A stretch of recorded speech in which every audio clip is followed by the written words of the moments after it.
मेरी जनरल सलाह ये है कि तुक्का जम के लगाइएगा परीक्षा में। तुक्का लगाने की क्षमता, इसमें हंसी आती है पर दरअसल ये बड़ी गंभीर बात है। हंसी आपको तुक्का शब्द से आ रही है, दरअसल मैं बताना चाह रहा हूं कि तुक्का बहुत वैज्ञानिक वस्तु है। तुक्का बहुत यादृच्छिक या आर्बिट्रेरी मामला नहीं है, बहुत वैज्ञानिक चीज है। नेगेटिव मार्किंग का मेथड संक्षेप में समझ लें, बहुत वैज्ञानिक है। उसका फायदा क्या है, नुकसान क्या है, दोनों बातें स्पष्ट होनी चाहिए। मेरी जनरल सलाह ये है कि तुक्का जम के लगाइएगा परीक्षा में, लेकिन मैं उस सलाह पे आने से पहले वजह समझाना चाह रहा हूं आपको।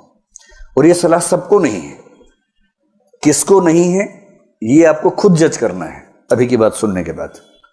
जनरल सलाह यही है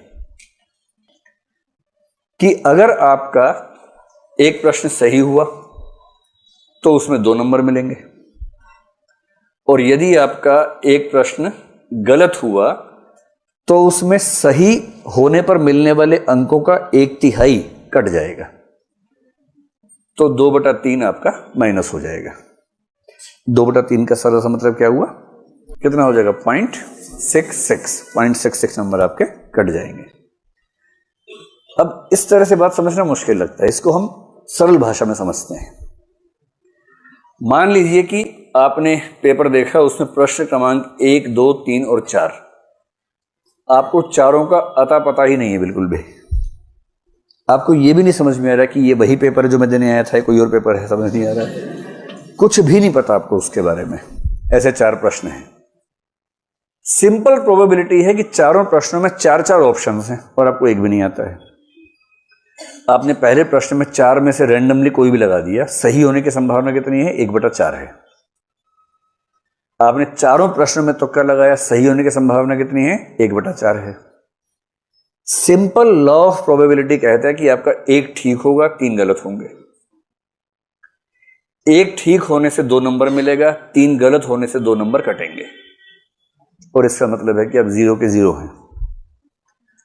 अगर आपने 4 प्रश्नों में तुक्के लगाए तो स्कोर आपका 0 ही रह जाएगा।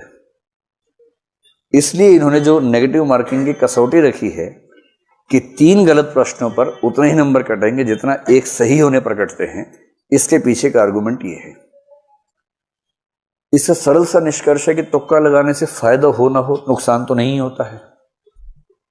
एक निष्कर्ष निकलता है ये वाला, तो नुकसान तो हो ही नहीं रहा इससे। अब भगवान करे कि मान लीजिए कोई तुक्का लगा, 2 ठीक हो जाए बाई चांस, सोच के देखिए। अगर ऐसा हो जाए, मान लीजिए अगर ऐसा हो जाए, 2 सही होने पर इसको 4 नंबर मिल गए, मिले ना, जबकि 2 गलत होने पर इसका जो कटा है वो केवल 1.33 कटा है। और इसका मतलब यह हुआ कि अब ये बराबर नहीं है, अब इसको 2.67 मार्क्स का शुद्ध लाभ मिला है,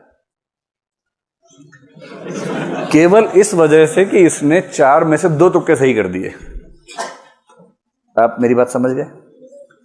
और यदि कोई तुक्के में इतना माहिर है कि 4 में 3 ठीक कर दिए उसने, 6 नंबर मिले, नुकसान कितना का हुआ, केवल 1 गलत, 0.66, 5.34 का उसको शुद्ध लाभ मिला।